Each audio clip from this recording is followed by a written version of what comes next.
अस्सलाम वालेकुम। You are listening to Malik Shahzaib और इस वीडियो में हम ये सीखेंगे कि ट्रांजिशन ग्राफ की एनएफए और डीएफए की जो रेगुलर एक्सप्रेशन की प्रॉपर्टीज़ होती हैं, यूनियन, कॉन्केटिनेशन और स्टार, ये कैसे लेते हैं और इनमें क्या डिफरेंस होता है। तो चलें स्टार्ट करते हैं एक क्वेश्चन से। अच्छा, हमारे पास जो क्वेश्चन है वो ये है कि कह रहा है कि दो लैंग्वेजेस हैं। सपोज करो आपके पास एक लैंग्वेज का नाम है ए एक्स और दूसरी लैंग्वेज का नाम है बी एक्स, ठीक है। और कहता है कि ए एक्स पे जो रूल है वो ये है कि इसमें वो स्ट्रिंग्स आ सकते हैं कि जो कि डबल आर पे एंड होते हों, ठीक है। और इनके अल्फ़ाबेट्स सिर्फ दो हैं, एक आर है और एक एस है, ठीक है। इसी तरह जो दूसरी लैंग्वेज है बी एक्स, इसके भी दो अल्फ़ाबेट हैं आर और एस, ठीक है। और इसके स्ट्रिंग्स क्या है, डबल एस पे एंड होते हों। तो हमने क्या काम करना है, इसका एक ट्रांजिशन ग्राफ बनाना है जो कि ए एक्स बी एक्स को रिप्रेजेंट करे, ठीक है। तो अब यहाँ पे इसको स्टार्ट करने से पहले हम क्या काम करते हैं, सबसे पहले ना इनका ट्रांजिशन ग्राफ बना लेते हैं अपने पास। तो ट्रांजिशन ग्राफ से पहले रेगुलर एक्सप्रेशन कर लेते हैं, उसको देख के ट्रांजिशन ग्राफ बना लेंगे।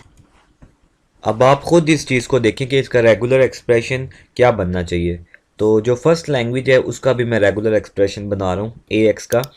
वो ये कहता है कि all strings ending with double R, मतलब लास्ट में क्या आएगा, डबल आर। तो सबसे पहले तो हम लास्ट में इधर डबल आर लिख लेते हैं। ये आप देख सकते हैं कि डबल आर मैंने लास्ट में लिख लिया, लेकिन इससे पहले कुछ भी आ सकता है। तो हम क्या काम करेंगे, आर और एस से बनने वाले जितने भी स्ट्रिंग्स हैं उसका रेगुलर एक्सप्रेशन लिख लेंगे यहाँ पर। तो ये आप देख सकते हैं हमने यहाँ पर लिख लिया, ठीक है। आर प्लस एस का मतलब ये है कि आर और एस से बनने वाले जितने भी स्ट्रिंग हैं वो सारे इसमें आ जाते हैं, कोई भी स्ट्रिंग इससे बन सकता है। और लास्ट में एंड किससे हो रहा है, डबल आर से। यही हमारी ए एक्स लैंग्वेज थी, ठीक है। इसका हमने रेगुलर एक्सप्रेशन लिख लिया। अब हम क्या काम करेंगे, इसका ट्रांजिशन ग्राफ बना लेते हैं। अब इसका ट्रांजिशन ग्राफ बनाने के लिए हमने क्या काम किया, सबसे पहले अपने पास स्टेट्स बना ली। ये एक इनिशियल स्टेट बना ली है x1 और एक फाइनल स्टेट बना ली है x2, ठीक है। अच्छा, ट्रांजिशन ग्राफ या NFA DFA बनाने के लिए मैंने आपको बताया हुआ है कि सबसे पहले हम ट्रांजिशन ग्राफ में क्या करते हैं कि जो उनसा है ना कांस्टेंट, यानी जिसके ऊपर स्टार नहीं होता, पहले हम उसको बनाते हैं। जब हम क्या काम करते हैं, इस यहाँ से यहाँ पर एक एरो बनाते हैं और उसके ऊपर ये डबल आर लिख देंगे। तो ये आप देख सकते हैं डबल आर मैंने यहाँ पर लिख दिया, ठीक है। और उसके बाद आर और एस का स्टार था, इसका मतलब है इसका लूप लगेगा। आर डबल आर से पहले आ रहा है ना, तो ये डबल आर था, इससे पहले मतलब इस स्टेट पर लूप लगेगा। तो ये आप देख सकते हैं इस स्टेट पर हमने आर और एस का लूप लगा दिया, ठीक है। अच्छा, यहाँ पर आपका क्वेश्चन ये होना चाहिए कि हमने यहाँ पर डबल आर क्यों लिखा है, ठीक है। डबल आर इसलिए लिखा है क्योंकि ये ट्रांजिशन ग्राफ है और एनएफए पे एक एरो पर एक अल्फ़ाबेट आता है। ट्रांजिशन ग्राफ में ज़्यादा अल्फ़ाबेट्स एक एरो पर आ सकते हैं, यही डिफरेंस है एनएफए और ट्रांजिशन ग्राफ में। हाउएवर इनकी जो सी है कॉन्कैटिनेशन वो सेम तरीके से की जाती है, वो भी आगे जाके जब हम कॉन्कैटिनेशन पर आएंगे तो मैं अभी आपको बताता हूँ। तो ये तो हमने एक लैंग्वेज, ये जो ए एक्स था इसका हमने ट्रांजिशन ग्राफ यहाँ पर बना लिया। अब हम क्या करते हैं, ये जो बी एक्स उसने दूसरी लैंग्वेज दी थी, इसका सबसे पहले यहाँ पर अपने पास रेगुलर एक्सप्रेशन लिख लेते हैं। अच्छा, अब मैं इसका रेगुलर एक्सप्रेशन लिखने लगा हूँ बी एक्स का। देखें इसमें उसने कंडीशन क्या दी है, अल्फ़ाबेट्स हमारे पास आर और एस दो अल्फ़ाबेट्स हैं और कंडीशन क्या है, डबल एस पे एंड होना चाहिए। तो सबसे पहले तो एंड पे मैं डबल एस लिख दूंगा कि जो भी स्ट्रिंग बने उसके लास्ट में एंड में डबल एस आ जाए, ठीक है। तो यहाँ पर हमने डबल एस लिख दिया, लेकिन इससे पहले तो कुछ भी आ सकता है, आर और एस से कोई भी बनने वाला स्ट्रिंग आ सकता है। तो हम यहाँ पर क्या करेंगे, आर और एस से बनने वाले जितने भी स्ट्रिंग्स हैं उसका फार्मूला यहाँ पर जो हमने लिखा है आर प्लस एस का होल स्टार, वो यहाँ पर लिख लेंगे। तो ये आप देखें यहाँ पर हमने इसका रेगुलर एक्सप्रेशन लिख लिए। अब हम क्या करेंगे, इसका जो सा है ना ट्रांजिशन ग्राफ बनाने लगे हैं। तो ये आप देख सकते हैं बिल्कुल इसी तरह जैसे यहाँ पर किया था कि सबसे पहले हमने वो देखना है जिसके ऊपर स्टार नहीं है। तो डबल एस के ऊपर स्टार नहीं था, यहाँ पर एक एरो पे मैंने डबल एस लिख दिया। ठीक है, डबल एस क्यों लिखा है, एक एस क्यों नहीं लिखा, क्योंकि ट्रांजिशन ग्राफ है, इसमें हम डबल एस लिख सकते हैं। उसके बाद आप देखें रेगुलर एक्सप्रेशन में डबल एस से पहले ये आर और एस का लूप आ रहा है। ठीक है, तो इसका क्या मतलब है, इस स्टेट पर आर और एस का लूप लगेगा। तो ये आप देख सकते हैं आर और एस का यहाँ पर हमने लूप लगा लिया। ठीक है, अच्छा उसके बाद अब देखें क्वेश्चन में वो क्या कह रहा था, क्वेश्चन में आप कह रहा था कि आपने make a transition graph corresponding to a X B X. तो ये वाला जो हमने बनाया है ये वाला ए एक्स का है। ठीक है, और ये वाला जो हमने बनाया है ये बी एक्स का है। तो हमने इसकी कॉन्कैटिनेशन करनी है। कॉन्कैटिनेशन कैसे करनी है, क्योंकि देखें ए एक्स और उसके बाद बी एक्स लिखा हुआ है। तो मैंने आपको बताया था एन एफ ए की कॉन्कैटिनेशन वाले वीडियो में कि कॉन्कैटिनेशन का मतलब क्या होता है कि पहली चीज़ को इस तरह से दूसरी चीज़ के से जोड़ना कि पहली चीज़ के बाद दूसरी चीज़ आए। ठीक है, तो यहाँ पे ये पहली डायग्राम आ रही है, ये ए एक्स की ये डायग्राम है और बी एक्स की डायग्राम ये है। ठीक है, हमने अब इनको इस तरह करके जोड़ना है कि ए एक्स पहले आए और बी एक्स बाद में आए। तो कॉन्कैटिनेशन करने के लिए मैंने आपको बताया था कि फर्स्ट वाले की जो फाइनल स्टेट होती है वहाँ से एक लाइन खींचते हैं और जो सेकंड वाले की इनिशियल स्टेट होती है वहाँ पर। ठीक है, और उसके ऊपर हम क्या लिख देते हैं, एम्प्टी यानी नल का सिंबल।